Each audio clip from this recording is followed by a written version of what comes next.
Hey everybody, welcome to episode 1 of Western Music and Arts Podcast. My name's Rob Boats, just trying a little venture here into the arts and humanities section of our culture. Regionally, we're going to look at artists all across the Rocky Mountain Western region. We might venture out east of the Mississippi eventually, who knows. But for right now, we're going to showcase singer-songwriters, artists, visual artists, sculptors, painters, filmmakers, authors, any of the sort that has to do with arts and humanities. So we're excited to get this underway. No sponsors yet. If you are looking to be a sponsor or looking for get some exposure for your artwork, hit us up at westernmusicandarts@gmail.com or check us out on Facebook at Western Music and Arts. So our first guest, episode 1, is Mr. Jerry Mitchell. Jerry's a prolific songwriter, great guy, very eccentric. I love talking with Jerry. He's just a bundle of excitement, as you'll see here. He's lived a very interesting life, a very adventure-filled life. So hope you enjoy it. He's going to sing a couple songs here. We're going to play one at the beginning of the podcast and then one at the end there. And you can check Jerry out. He's with the Red Butte Band. Just look up Red Butte Band there on Facebook. And then they have links to all their music where you can listen to Jerry's stuff as well. So check him out. Here's episode 1. Here we go.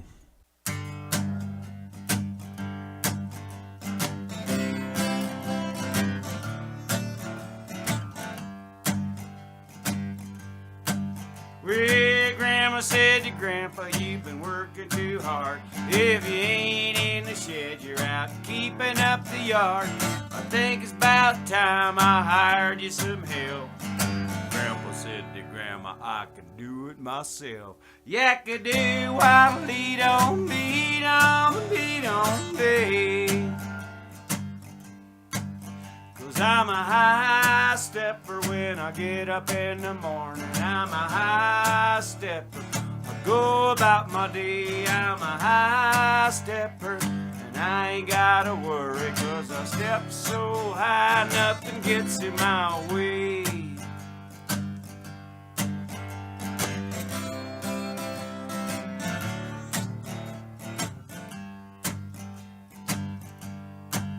Well, Daddy said to Mommy, you'd better slow her down. All this cooking and the cleaning and the running kids around. I think it's about time I hired you a maid. Mama said to Daddy, I'd rather get paid. Yakadoo, waddle, lead on, lead on, lead on, babe.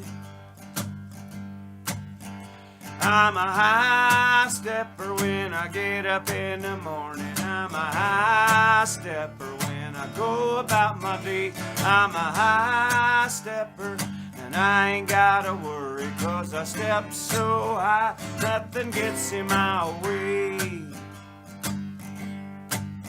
Yakadoo, I'll lead on, lead on, lead on, babe.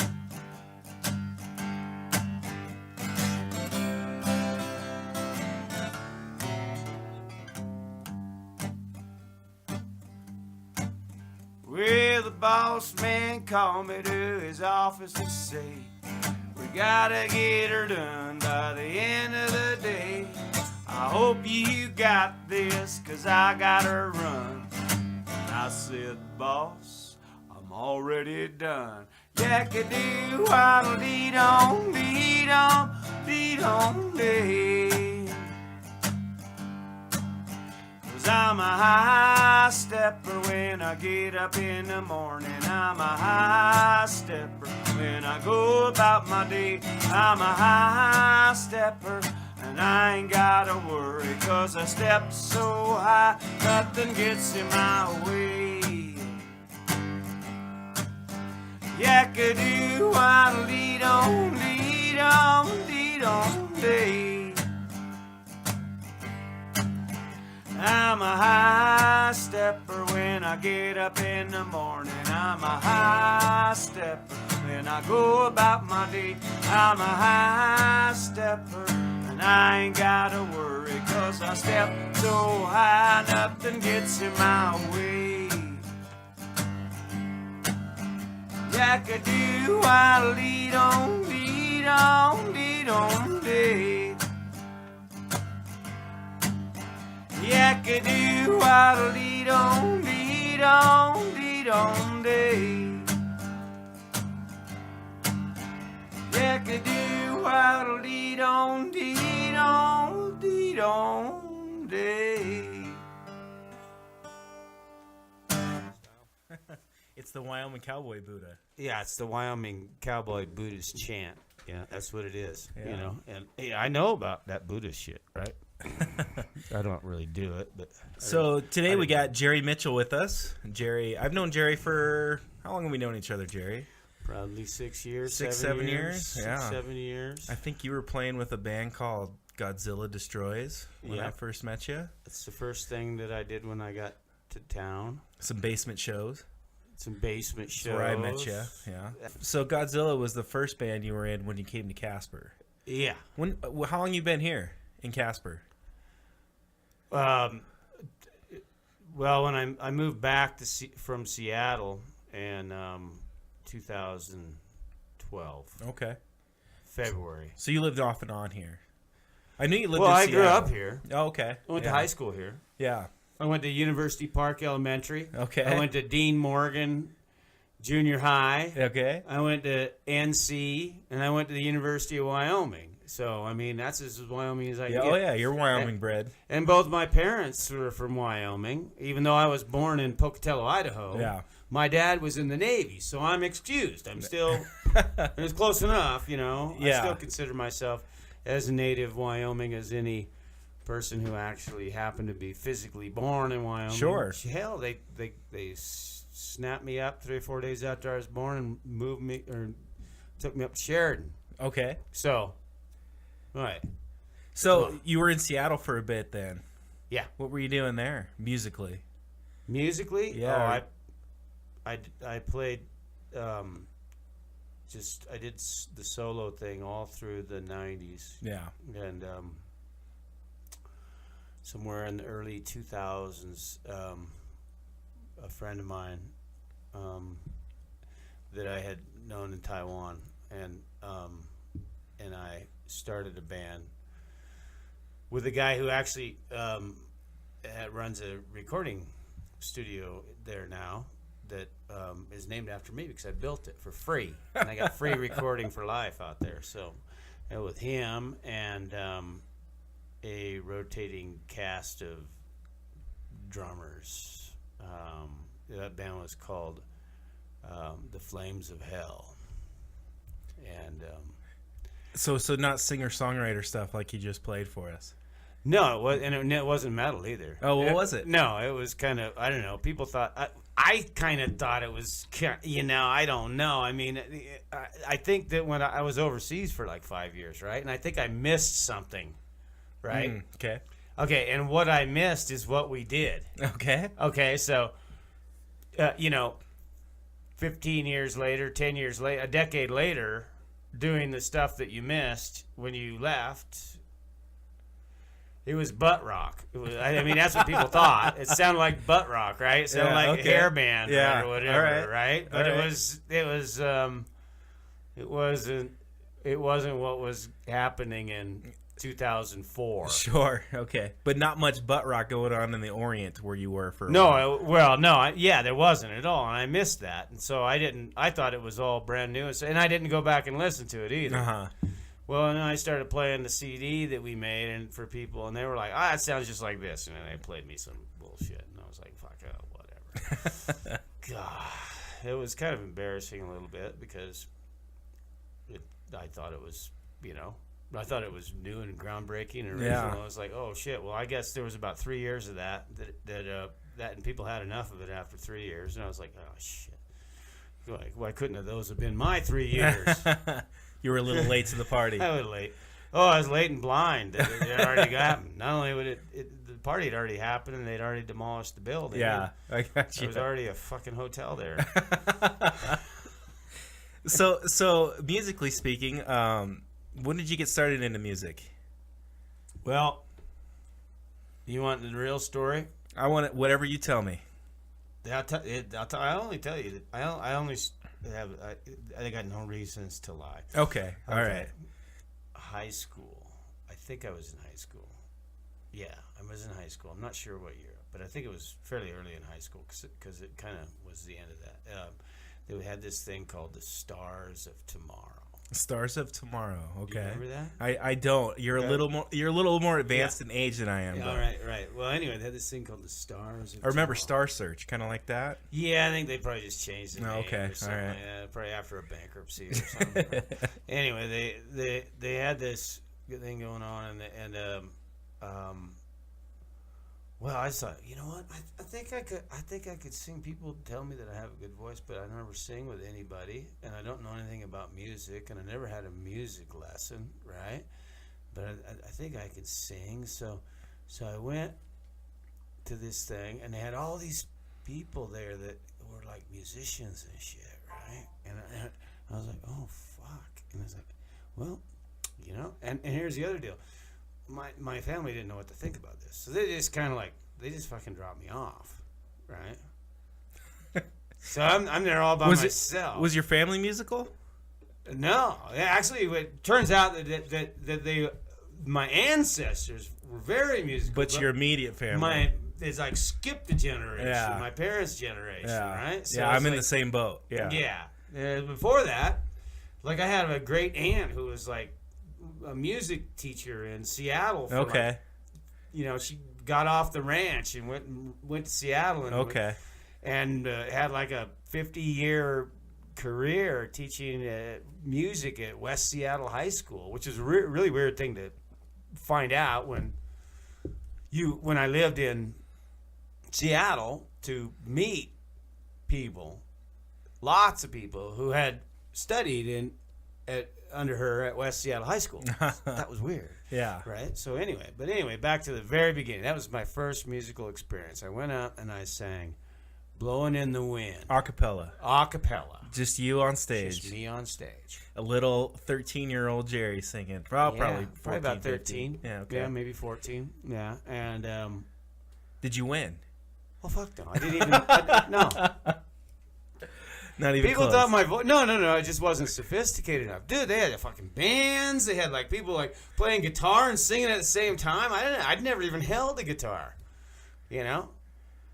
Then the next experience I had in music was had some friends who at Laramie, when I was in school in Laramie, who went to who had a band, and they were from Casper, and they were from Kelly Walsh. See, I was at NC, and it wasn't like it is today. It was a rivalry, so we didn't ever go to Kelly Walsh parties, and they didn't ever come to NC parties, and at all. Like two different towns almost. Yeah, rival. Yeah, McKinley Street. Sure. Yeah. East to west of McKinley Street. And it was like, and if you wanted to go to Kelly Walsh and you lived west of McKinley Street, you were a real outcast. You're going to have a rough go of it.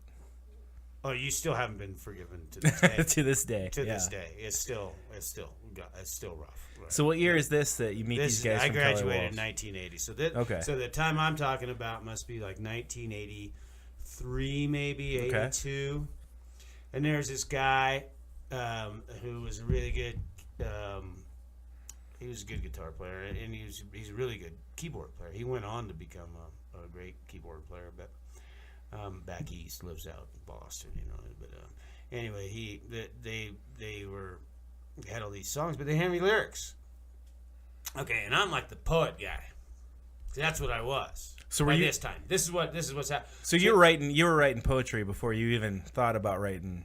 For music. No, I started out. I wanted to be a novelist. Then Then I was like, you know what? Maybe I'm more of like short stories. Poetry. Poetry. As soon as I got to college, it was poetry. Right? Yeah. It didn't take me very long. Well, that's what songs are, right? It's just short stories and poetry. Well, my professors kept telling me now that they're different. I think they are. They are different, but they're actually. It's songwriting is a form of poetry. Sure. But it's not all poetry. Yeah. So you can't say that all songwriters are poets. You can't. I mean, you can't say that all poets are songwriters. Sure. Let me put it that way. You can say all songwriters are poets, but you can't say that all poets are songwriters because they're, it's not. I don't know if that any of that. The reality is, in the end, now today, I understand none of that shit means anything. It doesn't matter. It doesn't matter. Okay, so my next thing was, so I was the lyricist for this band, and I think none of the songs that I wrote with them ever got. I think one of them got recorded in a demo, and that's as far as I ever went. They might have played it in the show. This is a rock band? Yeah, it was a rock band. Yeah, okay. I don't know. Anyway.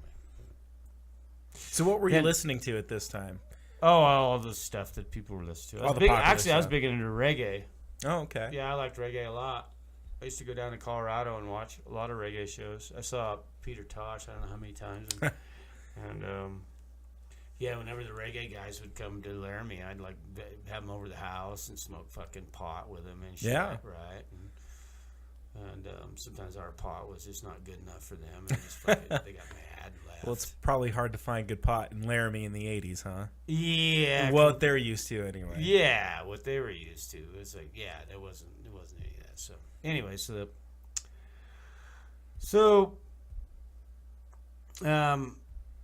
I was still into reggae then I went to school in France. When I got to France, I went to, there was a lot of British people, Algerians, and Americans, so I got a pretty good exposure to a lot of different kinds of music, right? That's where I got turned on to Taj Mahal, even though I had seen Taj Mahal, actually. Now, I take that back. I didn't get turned on to Taj Mahal there because I'd already seen him a couple times.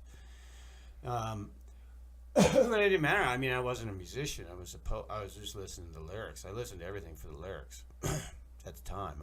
I know everybody that I knew was a musician who started when they were kids, and they were telling me when I was 18 it was too late to start playing music, right? So I just put the thing out of my mind, Well, finally, and I came back from France, and then I went to back to Laramie, and I did a little stint, try to be a comedian for a while, doing comedy.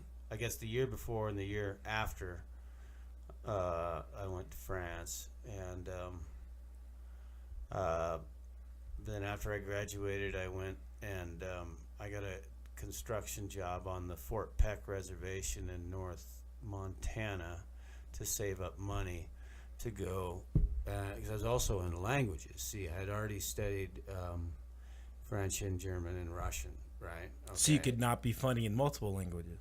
Well, I was pretty funny. I think I was pretty funny. I think you're a funny guy. But I kind of lost my sense of humor on the reservation. I did. Working will do that to you, won't it? Or especially there. Working, and just rough. It was rough, and I mean I could go on about that, but anyway, I saved up money and went to Taiwan. I wanted to learn Chinese, right? So, which I will point out that Jerry claims to have the best curry he's ever eaten is the curry he makes. Yeah. But no one's ever eaten it because he eats it all. I eat it all. Yeah. Well, I was expecting some curry when you came over. All Jerry. right. Yeah. Next time we do this, you'll have to bring me some curry. I just finished off the curry. I'm making chili next. Oh, okay. See my chili. That's fucking good. Is it better than the curry? I'm not going to say that. Have you ever mixed the two? No, I wouldn't mix it. No. That wouldn't be good. No. But I'm not really. I've kind of got my recipes down for the curry and the chili, right? Yeah. Now I'm working on mole. Mole, huh? Mole. Okay. All right. That's what I want. I want to learn how to make a good mole from scratch. So I'm not there yet, right? Yeah. Just baby steps right now. Yeah, I got you. So anyway, I went to Taiwan, and here's the deal. I didn't know anything about Taiwan or China or anything like this. All I had was a friend of mine named Matt Lane who had been there and taught English. He had a degree in English. So I thought, well, hell yeah, I can go to overseas to teach English. All these guys kept coming back from Asia, Japan and Korea. And that's big over there. They want you. They want to teach people Taiwan, English so they can teach you English. He's like, oh yeah, just go. Yeah. Just go to Taiwan. what you need to do is you need to get there right after the New Year. You don't need hardly any money. Just go. So I was on the reservation, get saved up for my ticket, and I got over there on right away. Says you got to get right after the New Year. You got it there, and of course I didn't know anything about China. He gave me a card with there's a place to stay. I could just give it to the taxi driver because I couldn't speak a word of Chinese, right? Just give it to the taxi driver, he'll drive you there. And then he gave me a card. Is that Cantonese they speak in Taiwan? No, Mandarin. Okay. And Taiwanese, okay, which is like a little different dialect. Well, yeah, it's like Minnanhua. It's like the Fujian, the Fujian province. It's the southern part is Minnanhua. They have Minnan Minbei, and anyway, they speak a form of Minnanhua, which is interesting because the great poetry of China is the Tang Dynasty poetry, and it actually rhymes in Taiwanese. Oh, it doesn't does. rhyme in Mandarin. Just in the Taiwanese. Minnan. I'm not sure if it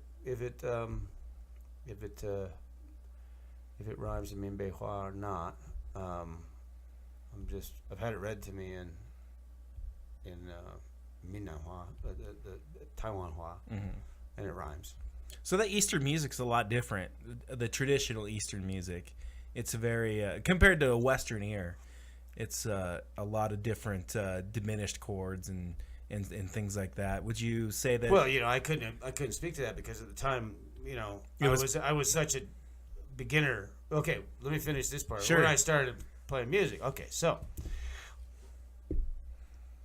what happened is they have a different New Year. Mm-hmm. Okay, I didn't know this. Okay, so I showed up like 2 months early. Okay, and I only had enough money for about 2 months. Oh, and actually about 3 months early. I only had enough money for like 2 months. Yeah. Okay. And you don't start work till after the Chinese New Year. You're right. Okay. All right. This I did not know. They have a different New Year. Okay, but I just went. Right, go. You don't need money. You can figure out what you're doing when you get there. So, because I didn't have any money, I, of course, you're going to fall in with them, the quick money people, right? In a country you don't know the language. In a country you don't know the language, you're going to run into, people who speak your language. Mm-hmm. So there was, at first I was people who spoke French because I was pretty hip to that because my last trip overseas had been in France, and so I could hang out with French people. But then there was a lot of Brits around, right? And they're all smugglers, right? What are they smuggling? They're anything. Everything. Mainly, but it was like really anything. There was a way to smuggle stuff. I mean, they wanted Walkmans in Korea, right? And gold. They had a tariff on gold, right? So gold and Walkmans to Korea. Perfumes and shampoos and shit to Japan, right? And I can't remember what we brought back into Taiwan, but it was stupid stuff. It was like, I don't know. It was, Walkmans, right? Can you imagine that? There's a little cassette player, right? Yeah. Like, can you imagine that? Yeah, it's like, it's putting like, you're like a young person, you dress up in a suit and a tie, and they just think you're like somebody important. It's like a young white guy with a suit on. Yeah. With a suit on. What the hell is this guy? He should be a hippie, right? He should be looking like a student. But no, he's got a job. Obviously, he's important. We need him. So they'll just brush you right through customs. And you'd be loaded down with 20 different Walkmans in the back of your thing and stuff like that. And the same thing when you're in Japan, you'd have all these little tiny little concentrate tubes of all sorts of perfume and stuff. Anyway, and it was run. The whole ring was run by Malaysian gangsters too. That was really interesting. Meeting all the Malaysian gangsters, and dealing with them, and they're all hustlers, and so they anyway. I had to do that to survive for a couple trips, right? And it was nothing. I mean, I wasn't like carrying any like illegal shit. I mean, it was illegal in the sense that there was a fucking tariff on it. Sure. This is not drugs. I'm it's against Walkman. tariffs, and I'm against economic sanctions. I'm against all that stuff. That's bullshit, right? That's political manipulations that I do not like. When somebody puts sanctions on somebody, I was like, uh-oh. Those are the people's Walkmans and perfume. Exactly. Yeah, I got you. That's the way I look at it. So, and I could give a shit what anybody else thinks. If they think that's wrong, well, that's their problem. I think it was kind of righteous what I did. So, I'm against all that. So anyway, and but I didn't I wasn't sticking heroin up my butt or anything like some of these other guys are doing, right? I wasn't into that, right? At least until the weekend. No, I didn't. I didn't do any of that. So, everything I did would have been the way I look at it is if I could legally take it from Wyoming to Colorado or vice versa, then I don't have any ethical problem with doing this, right? So I only did it a couple trips, so it wasn't a big deal. It wasn't that long. It was each one was like 5 days, so it was like, yeah, I spent like 10 days of my life as a smuggler, and then I got a job teaching. Okay. Meanwhile, I had these other friends who were still doing the smuggling thing, so I was like, okay, well, whatever. They'd stop by. I got an apartment, and really cool apartment I had for a long time, about 3 years there, and how long were you there overall? 5 years, yeah. But I had this really great, really cool apartment. But finally, in the end, I had to move out because everybody was coming over to my house all the time. And then they'd stop in the country for like 5 days, and everybody wanted to crash. Got this huge living room with tatami mats and big French doors that opened up to this really cool neighborhood. Anyway, like on the third floor, it was just perfect. You could overlook everything,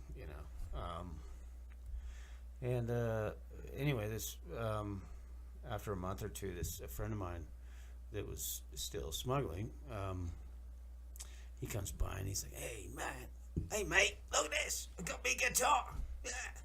And he's like, I was like, "Cool." And he's like, says, "What are you gonna do?" And he's like, "I'm thinking about learning to play, but I don't need the guitar. I need the case."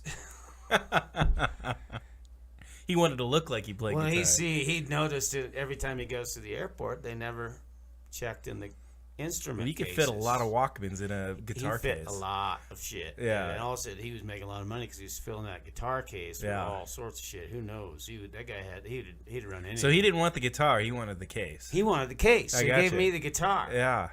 He didn't want to be carrying that guitar around. So that's when I got a guitar. That's your first guitar. That was my first guitar. Okay. And you taught yourself. I taught myself. In Taiwan to play the guitar. Yeah. Well, actually,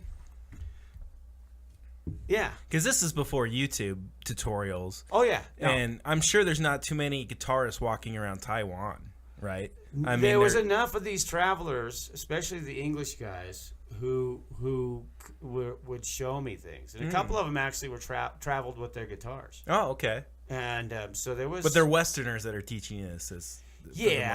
I didn't learn any Chinese music in that sense at that point. Anyway, towards the end of my thing, my last year or so there, I picked up some of the principles.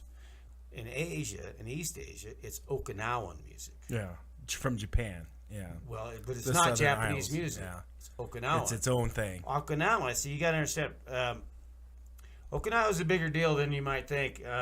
It's not a really good place for Americans to go because of the bases, right? If you do go there, you got to have long hair, okay? Because it has to be clear to that you're not military. Right? And I had long hair when I went there, and I got along with people. I learned how to play that little tortoiseshell 3-string thing that you have to retune on every song, and I wish I'd have bought one and brought one back. I'd probably still play that. It was really cool. But Okinawan music is actually really interesting. I listen to it from time to time still, but it's you see, in the old days they called Okinawa, the old name for Okinawa is Dalyuchu, and Taiwan was Xiaoliuchu. Okay, now Da means big, Xiao means small. Okay. Okinawa was the big one, right? Taiwan was the small one. Okay, and here's the deal: they're both islands infested with snakes, right? I mean, poisonous snakes and shit like that, right? So anybody that ever attacked them, all they got to do is retreat into the jungle, and they know the way and how to avoid the predators, and they got shit like poisonous bees and stuff up in Taiwan. Yeah, and they know where to go to avoid all that stuff. But if you're attacking there, try to invade their island, you're just not a really good idea. Anyway, so yeah, you were asking about Eastern music. I would say the Okinawan music is interesting. Did it influence you at all?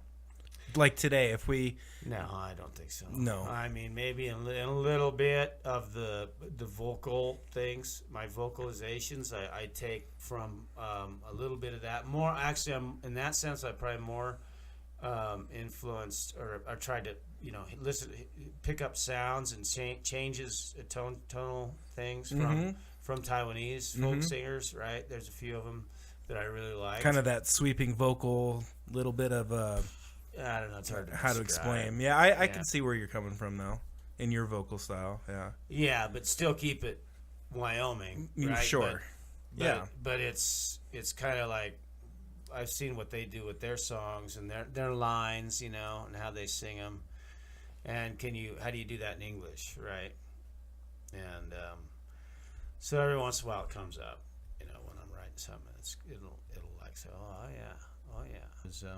I can't remember the names of it's been so long since there was one that I really liked, and I can't remember his name off the top of my head.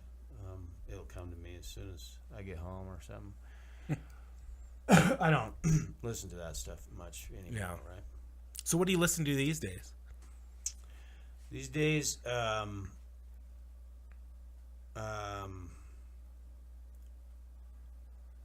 I pretty much listen to whatever anybody turns me on to, right? I mean, somebody will turn me on to something, and I'll listen to that. And if it's good, if somebody recommends somebody whose music taste I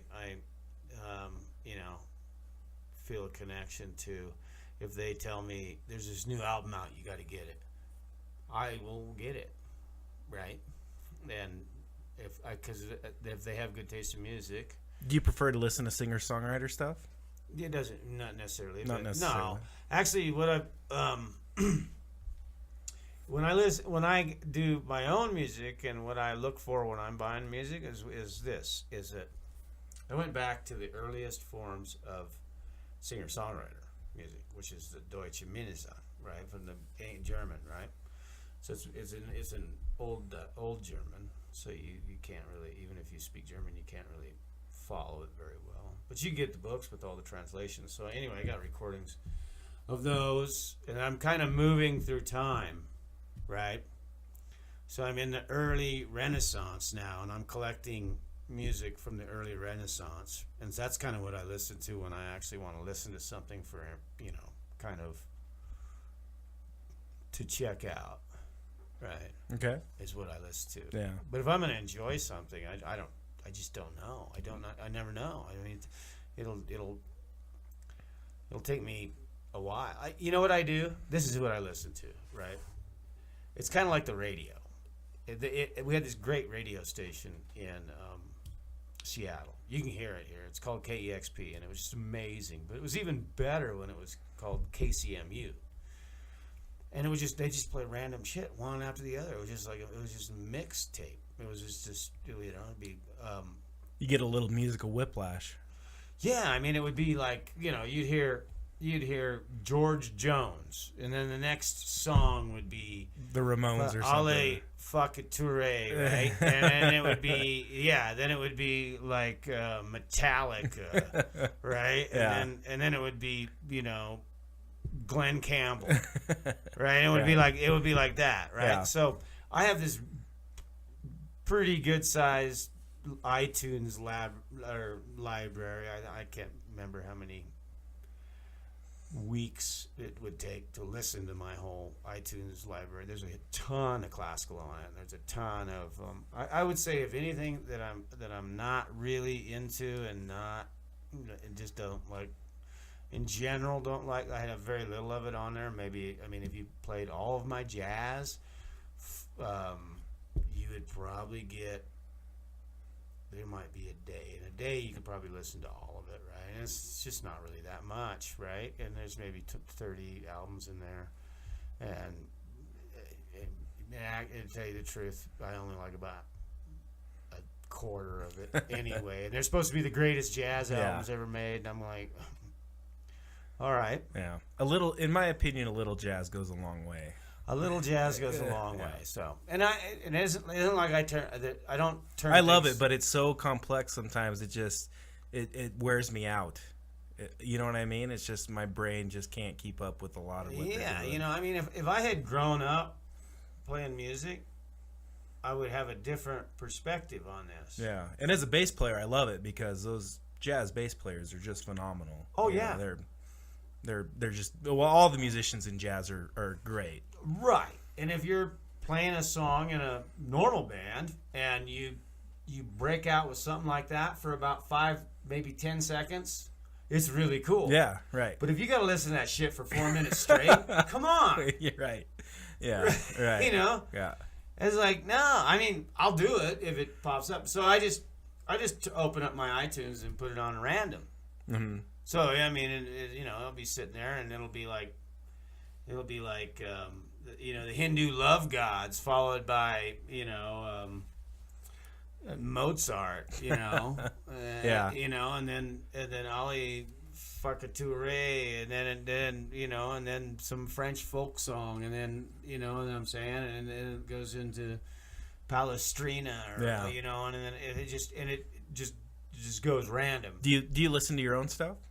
Well, I have a few of them on that I leave in there. Yeah. But that's mainly, if I skip over anything, it's mine. Yeah. Well, some songwriters, they don't like listening to their own stuff. I usually don't. Yeah. Yeah. I don't. I mean, well, I mean, I do to check it. Sure. And the reason, if it comes up, if I don't turn it off, I'll actually kind of listen to it, and it's like, oh, maybe next time I do that one, I should do, you know, change this syllable, that syllable. Yeah, they're perfectionists, and so they hear what it is set in stone. Right. And they don't like that. I think a lot of singer-songwriters are like that. But yeah, the problem is that, and it doesn't really come up that much because what do I got? Maybe, I don't know. All my recorded music only amounts to maybe 12 hours, and there's there's weeks and weeks of music on this iTunes, so it's like it doesn't really pop up that much. So it's like, well, so it when it does, it forces me to pay attention. Mm-hmm. And I'm listening to my own stuff and I'm paying attention to it, but I'm not paying attention to it like, it'd be like, I imagine how people who listen to jazz. They got to pay attention to it. And I'm listening. I'm sitting, well, okay, what's going on there? What's going on there? What's going on there? What's going on there? It's not really like listening to music. See, that's the thing. And I think that's what people who listen to jazz are like. They're listening to it. They're over-listening to it. Yeah. They're like, they got really fucking paying attention to what's going on, right? Yeah. I think that's why it wears me out.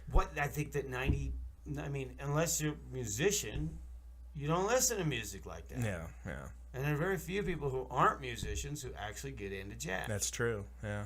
And that's why, because you have to actually put that effort into it.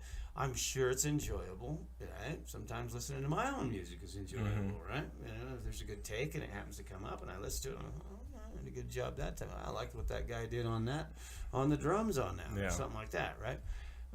But I don't normally go out of my way to listen to your own stuff. Listen to my own stuff, just like I don't go out of my way to listen to jazz, you know. Do you get sick of your own music after you've hammering it out in the studio or hammering a song out to try to get it done? After it's first done. Yeah. Because you got to step away for it. You do have to listen to it. Countless times. Times when you first are putting it together. Right. I've learned, especially when you're first starting out, because it's like then you really have to pay attention to what you're doing. And you gotta listen. You're gonna miss shit, right? As soon as you've printed a CD with a fucked up note or lyric that you didn't catch, even after you listened to it 50 times, then you realize, you really got to pay attention. And then finally I got to the point where, no, I listen to it a few times, see if I like. Mainly I'm listening, does this song really go good after that song? And I listen for the song order rather than the songs themselves. Yeah. And I just leave it to everybody else to decide if it's a good take or not. Now, if there's something obvious, like I miss a word, then I don't want it released. Yeah. Right. Or a syllable is mispronounced. No. I worked with a sound engineer in Greeley at UNC. He called those features. He says, "Oh, you didn't plan it, but it's a feature." And sometimes you keep the features, and sometimes you can't live with it. You can live with a missed bass note or something like that as long as it's in the key. Yeah. Usually it's going to be all right. It's subtle. Yeah. Things. It's a feature. Things like that, right? Well, some really good guitar players, the lead players, they'll miss a note the first time around, and they'll miss it again on purpose the second time around, and the third time around. Yeah. Our harmonica players are famous for that. Yeah. Yeah, I mean... Well, I think that's all jazz is. So, I don't know, man. I'm not knocking jazz. No, I'm not either. Jazz I love it. I actually I'm just saying it. they're like another echelon It's a different above league. me, Yeah, right? it's a different league. It's like me. I'm just like, I'm shooting bow and arrows, making fun of people who are over in the shooting range. Yeah, with sure. the sharpshooters. Yeah. So So walk me through how you craft a song, then, Jerry. What's your process? I don't have a process. You don't. Does it just strike you out of the ether? Every time I do it, it's different. Sometimes I read the song's written already before I can even write it down. I can't. It's written. It's in my head, and it happens faster than I can play it or actually write it down. Yeah. And sometimes they just come whole. Sometimes, and sometimes they don't. And sometimes it just takes a while, and two chords together. Oh, I never did that before. Right? Oh, I'll make a song out of that. And then you do it over. Oh, it goes good with that. And this goes good with that. And then you work out a guitar part. And then you start, your melody goes in your head. And then a couple days later, words start forming and stuff like that. Or maybe that happens over the course of an hour. It doesn't really, I don't really do that. Sometimes I'll just start singing a song, Do you craft it around a melody usually? But then wouldn't call anything that I do craft. It just happens. Yeah. And I the more I do it, the more songs I write. When I get busy doing other stuff, like my job, I have a job that right now it's pretty good, but sometimes it gets to where it's like 12-hour days. It consumes you, and I can't do it. Yeah. I don't like that. Sure. And but can't live without money. Yeah. Right. Nothing. So you go through seasons where you'll write 2 or 3 songs right after another, and then go a season where you don't write one for a while, or you constantly have ideas. I'll go months sometimes without writing any song, and then I'll go a month and write 20 in a month. Yeah. Right. Or 30. Sure. Right. When I'll write 2 a day. Right. Yeah. There's just I lost track of how many songs I've written. Yeah. Somewhere around 500 or 600, and that was 10 years ago. Yeah.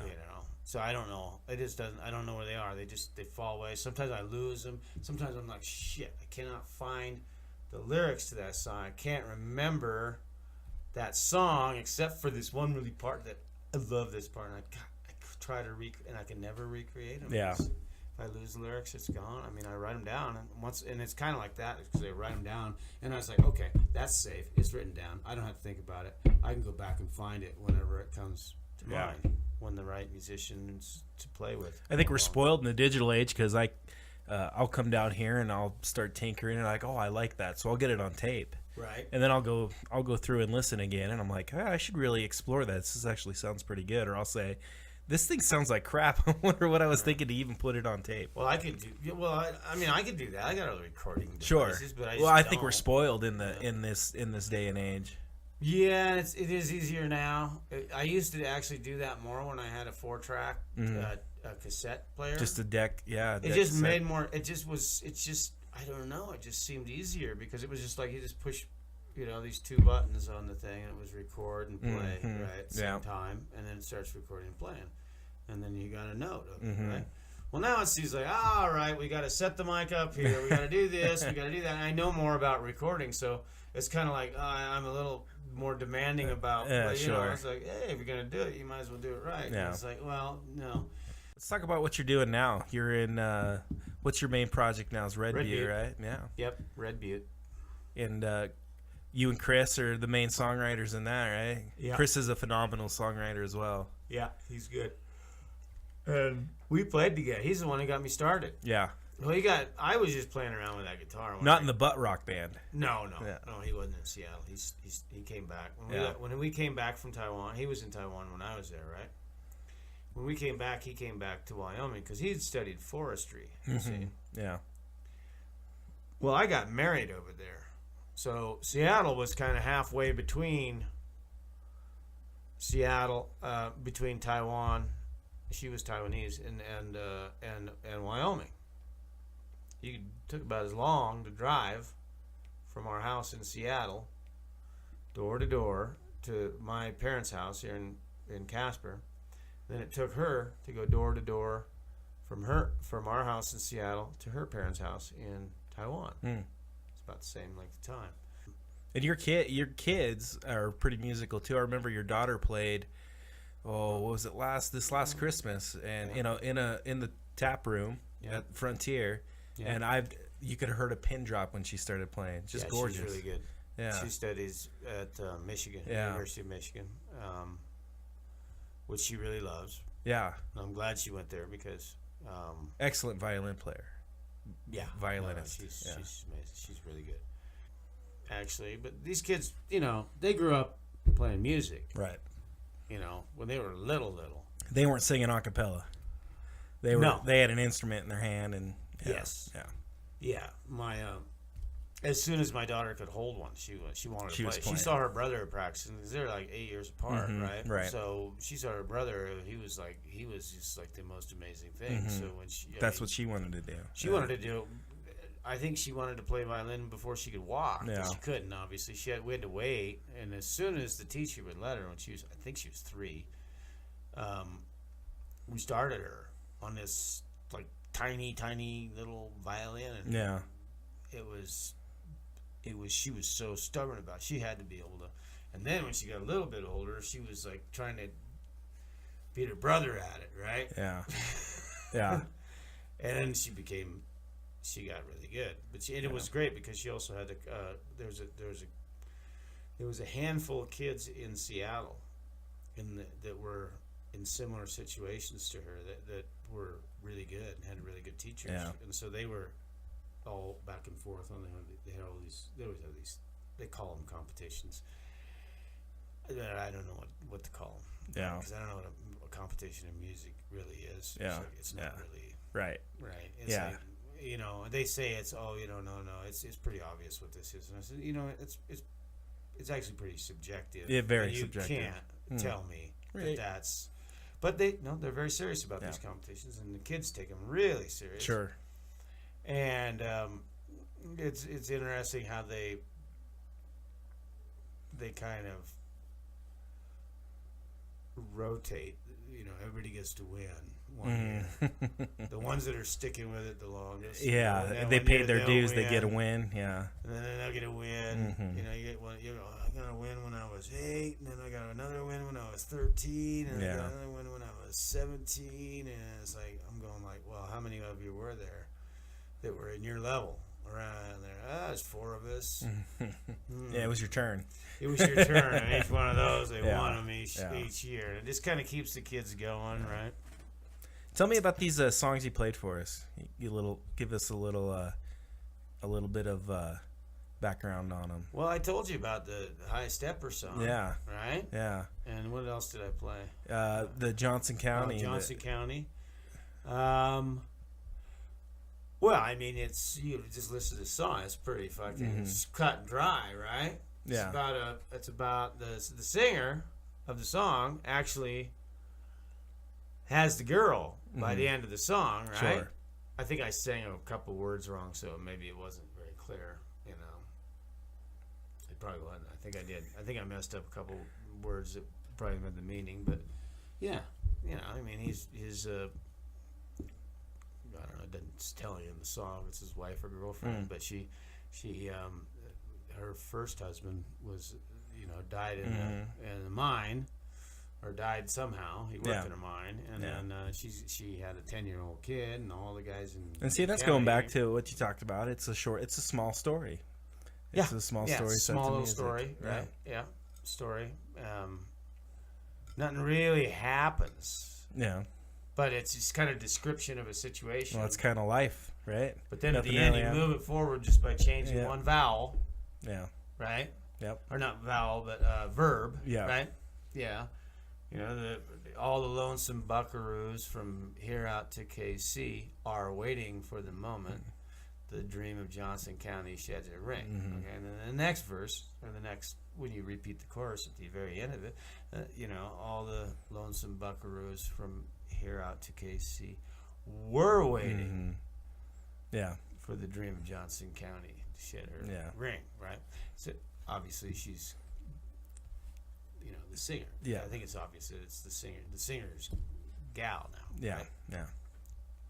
So, so in that sense, it's kind of a love song to somebody, right? I mean, to your significant other. Yeah. So, you know, and it's a kind of a love song that maybe certain people who are in those kind of relationships Gives them something to identify. Yeah, they identify. I think somebody would be a meaningful song, maybe to somebody who is actually married to somebody or had been, you know, in a relationship, serious relationship with somebody whose previous relationship was somebody who died on them or disappeared on them or something. You know, maybe that would be. I don't know how people would relate to that. I think that it's relatable. That's the beauty about music is they can relate to it in their own way. You don't. It's even as a songwriter, I think it's one of those things where you could intend a song one way and it would come out totally different to somebody else. It would take something from it different than what you intended to write with it. Yeah. I think that's beautiful about music. Yeah. Actually, ideally, you want to write it so that happens. Sure. Yeah. That's what you want. Yeah. You don't want to go into it singing like, oh, I'm going to write a song for, you know, I mean, people do, and it's crap, right? Listen to the radio. Well, that's what they're doing. Yeah. They're saying, well, okay, we got to write for the 18 to 24-year-olds, right? And what they're doing. Okay, what happens when you're 18 to 24? Oh, yeah. Oh, you get dumped by your girlfriend. All right, we're going to write a song about getting dumped by your girlfriend, but we're going to make it a positive song. So the guy who's getting dumped by his girlfriend, because it happens every day, right? We're going to make it so we're going to give him confidence. And you hear that shit all the time. And it's always a crappy song. Yeah. There's no good song that's ever been written about that. Yeah. Yeah. You know? They're just pandering. But they're all over the radio. Yeah, oh yeah. They all suck. Yeah. But and people listen to them. Yeah, oh and yeah. People and even they'll love that shitty song, and it'll mean something to them. Yeah. Right? Yeah. And it's like people will make meaning out of anything, right? And it isn't because the music's any good or the song's any good or the lyrics are even any good. They just happen to relate to it. Yeah. And then, you know, and that's how hit songs are made. They don't have to be any good. Yep. And I don't know. I'm not in the market for trying to make a hit song. Yeah. You know, I mean, I just do it. I can't help it. Yeah. That's why I do it. You just do it to do it. Yeah. It's part of you. Yeah, I can't help it. Yeah. You know, it's not. I'm not like. No, I don't know. I'm not under any illusions that you can get anywhere in music in a business like this. You know, or you know, I mean, yeah, I'd love to see somebody. Other band, you know, do a song, one of my songs, and do it like that. I'd love to have my own band be able to play these songs, and my and Chris's songs. You know, I'd love Red Butte to be able to play me and Chris's songs on big stages. Right? Sure, but it's not the end of the world if that doesn't happen. It's not what you're doing it for. Well, I mean, I would be actually disappointed if we don't, because we've continued to get more and more successful, and I'm patient, because I'm fine. But I'd be disappointed if if we gave up. Yeah. I'd be disappointed if this is. I mean, I don't. Here's the deal. It's not. There's a lot we can do right here in Wyoming. Yeah. If we never got out of Wyoming, You'd be okay with that. It'd be fine. Yeah. I mean, my girlfriend lives in Germany. She wants us to go over there. With the style of music we play, we could probably go there once a year and play over there, and it would go over, right? Mm-hmm. Yeah, if that's all there ever was, and then I get to go back to Seattle every once in a while and do a show for my old friends there, that would be great. But on the other hand, we're planning on becoming a touring band. So sure, it's when that comes around, we've got things to deal with. We got a kid. I still got a kid in college, right? It's not time to do that. Chris does too. Yeah. Right. We both have kids in college, so. And I probably need a year after she gets out to get my financial house in order. And then if I can go tour, I tour forever, the rest of my life. I'm fine with it. I've traveled. I know how to travel. Yeah. Around different countries. Shit. Yeah. People speaking different languages. I don't know. You want to talk about WOMA real quick before we wrap up? WOMA is the Wyoming Original Music and Arts. And we started it last fall, and we originally had thought that we were going to do a non-profit, but I could see that wasn't working. There was too many people. A lot of people wanted to be involved, but there's too many people, too many divergent ideas, and strong personalities. So I just kind of took the bull by the horns and made myself a little company out of it. Right? Okay. And it hasn't made a single cent, right? And it may never. I may just be my little hobby that I do and print this thing out, but it cost me, it's over $100 an issue, $150-$200 an issue to do these and send them out and things like that. And so but it's kind of like. It's highlighting. It's just a music original music for Wyoming. Well, it highlights that, but it's meant to be a full like events magazine, sure. like you see an arts magazine that you see like in every city that you go to, right? Yeah.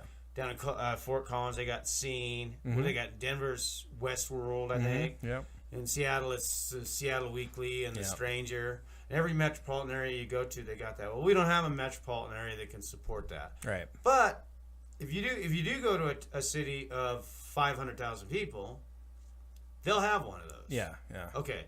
No place in Wyoming do we have one, but we have 500,000 people. If you look at the whole state, sure. So if you cover the whole state as if it were a town, which people talk about Wyoming like that all the time. Yeah. One big, town with long streets. Yeah, right.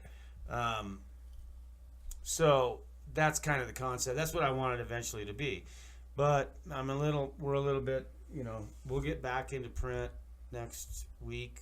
We took a hiatus from printing because we're going to work on a website, create a Facebook page. I'm going to want to start a new YouTube channel. Mm-hmm. There's things that we want to do to make it.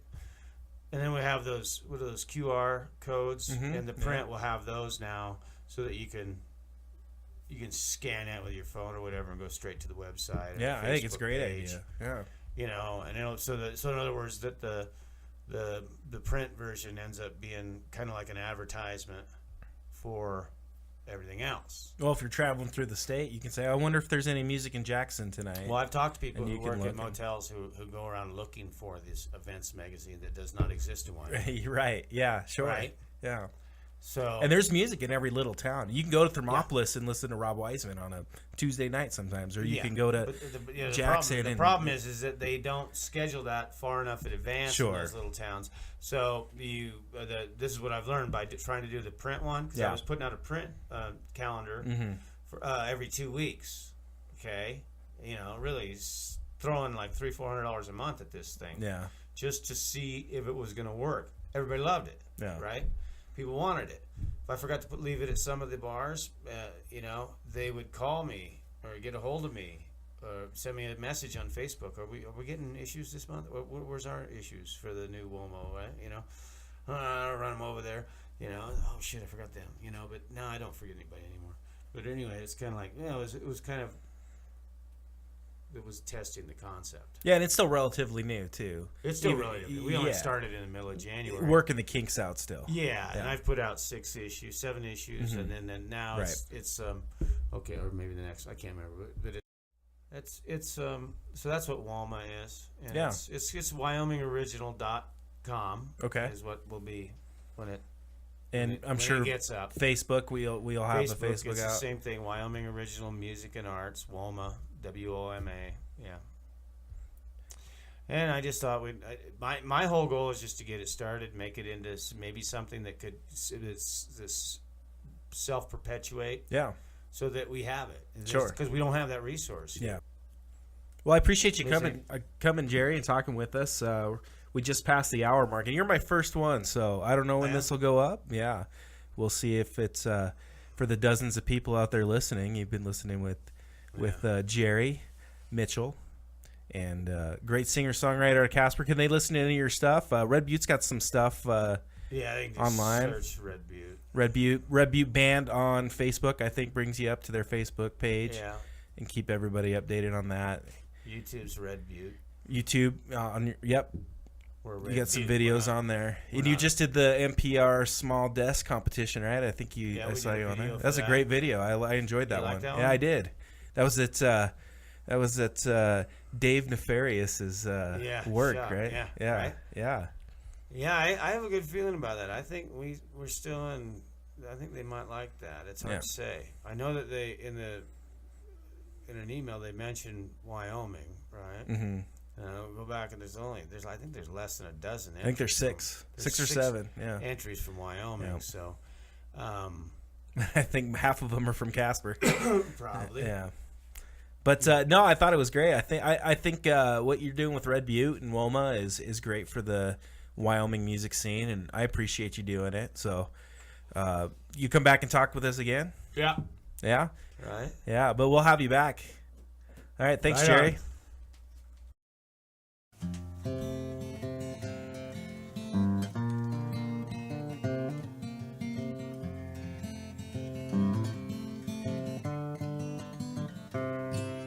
She's a dream of Johnson County, and she still wears her ring.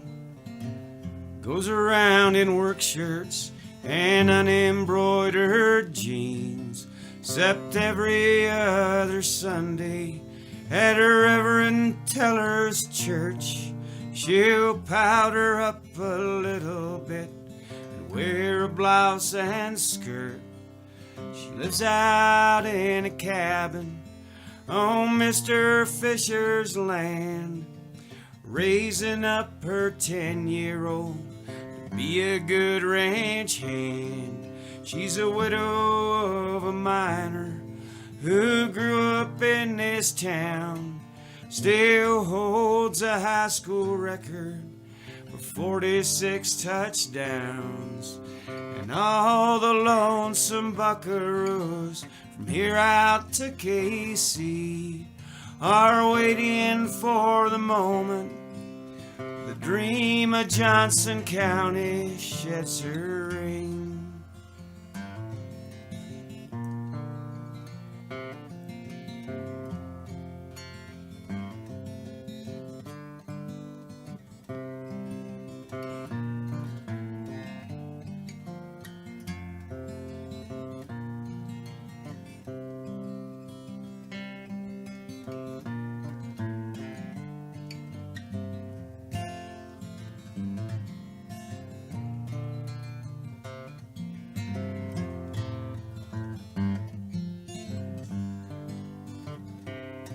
Well, she never has looked better than the way she is these days.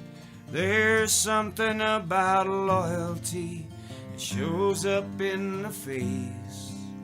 And all she remembers back when she was just a kid, making dolls out of hollyhocks and houses out of sticks.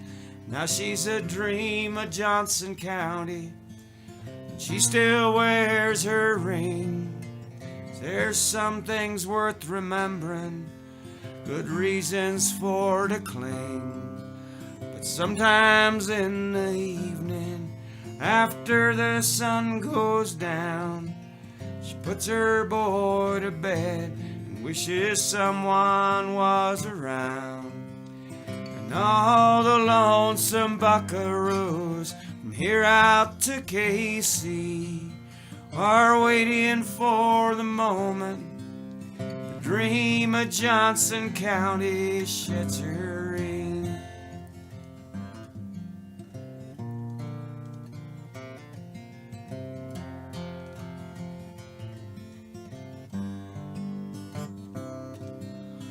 And all the lonesome buckaroos from here out to KC are waiting for the moment the dream of Johnson County shed her